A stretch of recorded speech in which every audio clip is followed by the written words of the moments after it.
ओम अज्ञानतिमिरन्धस्य ज्ञानाञ्जनशलाखया चक्षुरुन्मीलितं येन तस्मै श्रीगुरुवे नमः। नमो ओम विष्णुपदाय कृष्णप्रेष्ठाय भूतले श्रीमते भक्तिवेदांत स्वामिनिति नामिने। नमस्ते सरस्वती देवे गौरवाणी प्रचारिणे निर्विशेष शून्यवादी पाश्चात्य देशतारिणे। जय श्री कृष्ण चैतन्य प्रभु नित्यानंद श्री अद्वैत गदाधर श्रीवासदि गौर भक्त वृंद। हरे कृष्णा कृष्ण कृष्णा हरे हरे, हरे राम राम राम हरे हरे। हरे कृष्णा।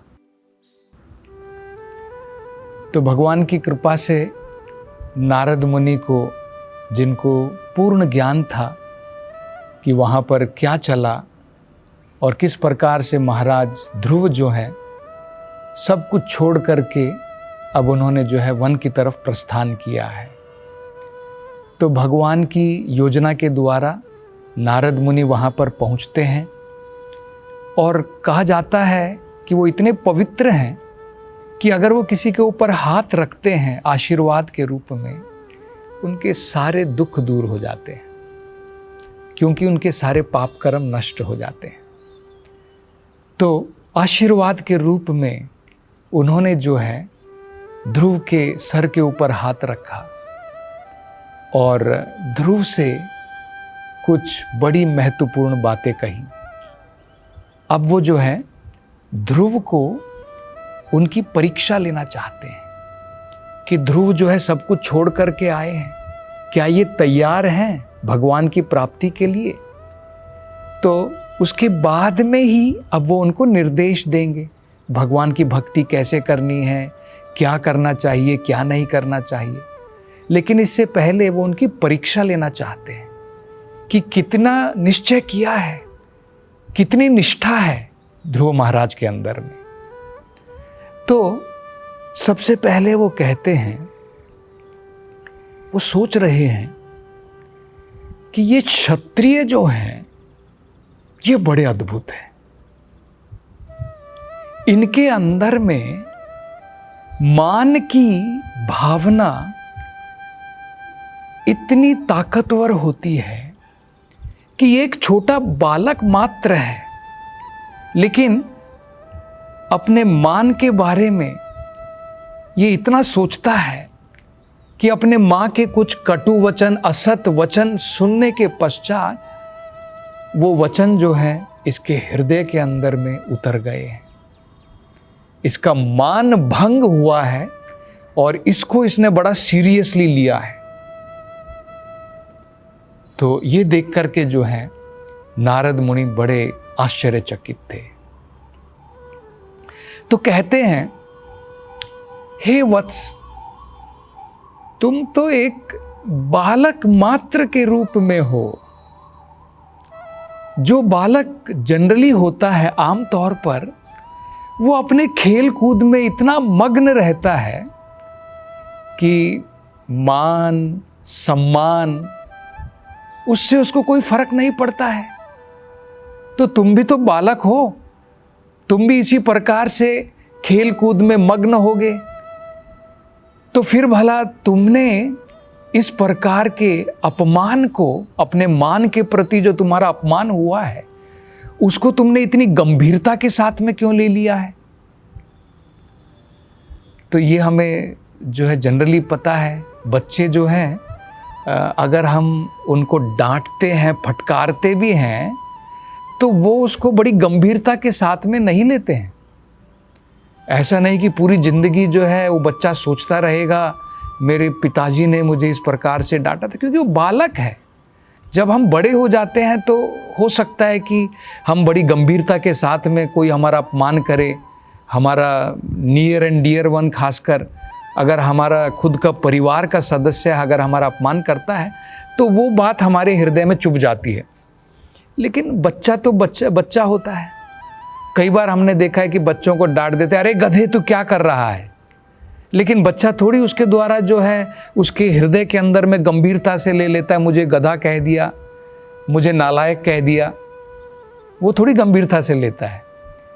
इसी प्रकार से कई बार हंस करके हम जो है उसकी बड़ाई भी कर देते हैं, उसको भी वो गंभीरता से नहीं लेता है। तो ये तो बालकपन होता है, लेकिन इसके द्वारा हम समझ सकते हैं ध्रुव महाराज के अंदर में क्षत्रिय की भावना इतनी प्रबल थी कि बचपन में भी उनकी ये क्षत्रिय की भावना अत्यंत प्रबल थी।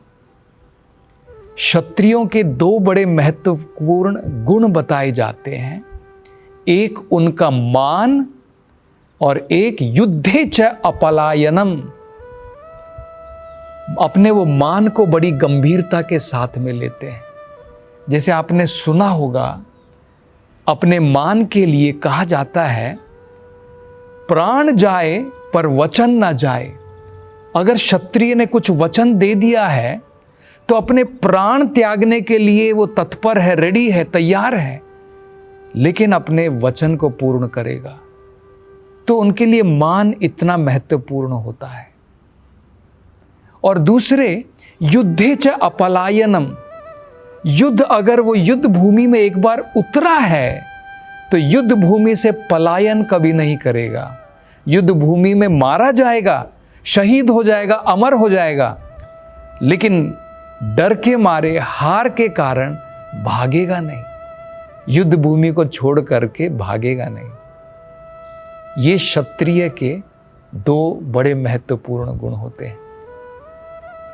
तो ये देखिए कितना महत्वपूर्ण है कि अगर ये ट्रेनिंग बचपन से ही दी जाए, तब जो है क्षत्रिय के घर में जो क्षत्रिय के पुत्र हैं वो भी अगर इसी प्रकार की भावना अर्जित कर लेते हैं तो धीरे धीरे वो भी क्षत्रिय बन जाते हैं। तो ये ट्रेनिंग जो होती है ये बहुत महत्वपूर्ण है। तो ये एक बात कहते हैं। अब हो सकता है ध्रुव महाराज सोचे कि अरे मैं वो बालक नहीं हूँ, मैं उस प्रकार का बालक नहीं हूँ जो खेल कूद में मग्न हूँ, मेरी समझ थोड़ी उत्तम हो चुकी है। ध्रुव महाराज ऐसा सोच सकते हैं।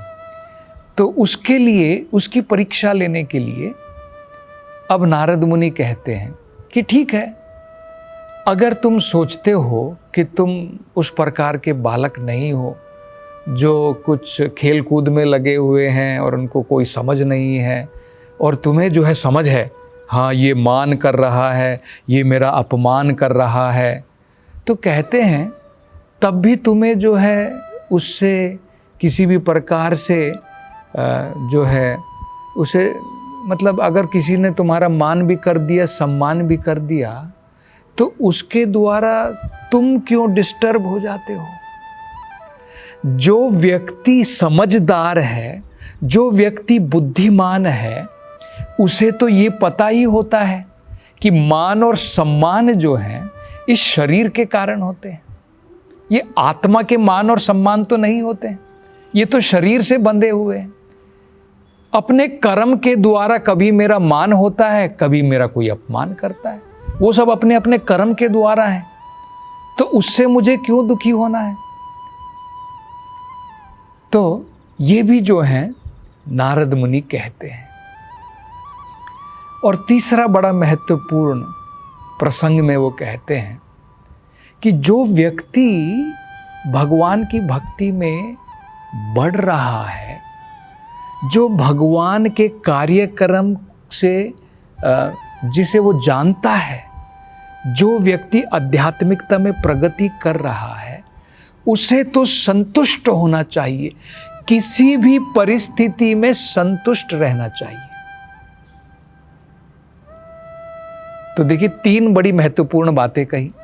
एक तो कहा कि भाई अगर तुम बालक हो तो तुम्हें तो मान अपमान से कोई लेना देना नहीं, और अगर तुम समझदार हो तो तुम्हें पता रहना चाहिए मान अपमान शरीर का है, ये तो आत्मा का नहीं है। और ये कब आता है? अपने अपने कर्म के द्वारा आता है। कभी मान आ गया, कभी सम्मान आ गया। और अगर तुम क्योंकि जब व्यक्ति आध्यात्मिकता में प्रगति कर चुका है, ये बताया जाता है, वो तो हमेशा प्रसन्न रहता है। ब्रह्मा भूता प्रसन्नात्मा, न सोचती न कांक्षती, न किसी चीज के बारे में वो विलाप करता है, न कुछ अगर उसका सम्मान हो गया तो बहुत खुश हो जाता है, न सोचती न कांक्षती, न किसी चीज की उसे इच्छा है। और तीसरा उन्होंने बताया कि जो व्यक्ति आध्यात्मिकता में प्रगति कर रहा है, जो बुद्धिमान है, जिसको समझ है, वो व्यक्ति तो किसी भी परिस्थिति में उसे खुश रहना चाहिए। कभी दुख आएगा जीवन के अंदर में, तब भी हमें खुश प्रसन्न रहना चाहिए। कभी सुख आएगा जीवन में, तब भी हमें प्रसन्न रहना चाहिए। तो ये भक्तों के लिए भी एक बड़ी महत्वपूर्ण जो है, एक जो नारद मुनि बता रहे हैं, ये भागवत में बताई गई है। भक्त तो खासकर जो है, अगर जीवन में प्रसन्नता आती है तो कोई भी प्रसन्न हो जाएगा, लेकिन जब जीवन में दुख आता है तब वह व्यक्ति जो है कैसे प्रसन्न हो सकता है, ये जो है हम प्रश्न पूछ सकते हैं। तो भागवत में कहा है, तत्ते अनुकंपा सुसमीक्षमाणः। हमें समझना है कि दुख के समय में भी भगवान की ही वो अनुकंपा है, भगवान की ही अनुग्रह है। तो व्यक्ति अगर ऐसा उसकी समझ में आ जाए कि हमेशा भगवान मेरे साथ में हैं, अगर भगवान किसी कारण जो है मेरे पुराने जन्मों के मुझे दुख दे भी रहा है, तो भगवान बड़ा दयालु है। उसने बड़े पैमाने के जो मेरे दुख थे वो तो जला करके राख कर दिए हैं। एक थोड़ा सैंपल की भांति भगवान ने अगर मुझे कुछ दुख दे रहे हैं तो मुझे तो वो सहन करना चाहिए, और हमेशा हृदय के साथ में भगवान को जो है उनकी उपासना, उनको नमन करना चाहिए। तो ये भगवान के भक्त के लक्षण होते हैं। तो ये जो है नारद मुनि बता रहे हैं। आगे नारद मुनि कहते हैं कि तुमने अपनी माता के कहने पर अपने घर का त्याग कर दिया और तुम जंगल में चले आए भगवान की उपासना करने के लिए, कि मैं भगवान के ऊपर ध्यान लगाऊंगा, तपस्या करूंगा। तो कहते कि क्या तुम सोचते हो कि ये इतना आसान कार्य है जो तुम करने वाले हो, जो तुम योग की पद्धति जो तुम अब अपनाने वाले हो, क्या तुम सोचते हो कि ये बहुत सरल है? भगवान को प्रसन्न करना क्या इतना सरल है? ये तो बहुत कठिन कार्य है। तो यहाँ पर भी ये प्रसंग जो है बड़ा महत्वपूर्ण है, समझने लायक है, क्योंकि नारद मुनि जो हैं उनके डिटर्मिनेशन को, उनके निश्चय की परीक्षा ले रहे हैं कि मैं अगर कहूँगा क्या ये वापस चला जाएगा अपने घर को, या फिर डटा रहेगा? नहीं, मैं यहाँ पर आया हूँ भगवान को प्रसन्न करने के लिए, और मैं जब तक उस लक्ष्य को पूर्ण नहीं करूँगा वापस नहीं जाऊँगा। ये देखना चाहते थे उनका निश्चय कितना है। तो इसके लिए वो इस प्रकार की नारद मुनि जो है परीक्षा ले रहे हैं। तो क्या कह रहे हैं नारद मुनि? वो कह रहे हैं कि जिस कार्यक्रम में तुम जो है यहाँ पर भगवान का साक्षात्कार करने के लिए जो तुम तपस्या करना चाहते हो, वो इतनी आसान बात नहीं है। तो फिर अगर हम लोग सोचेंगे कि भाई आसान बात नहीं है तो हम भगवान की भक्ति क्यों करें? क्योंकि नारद मुनि जी कह रहे हैं भगवान को प्रसन्न करना, भगवान की प्राप्ति करना इतनी आसान बात नहीं। तो देखिए, ये दो चीजें हैं यहाँ पर जो हमें समझनी है। एक, जो व्यक्ति निष्ठावान नहीं है, श्रद्धावान नहीं है, और जिस व्यक्ति के जीवन में निश्चय नहीं है, डिटर्मिनेशन नहीं है, उसके लिए भगवान की प्राप्ति अत्यंत कठिन है।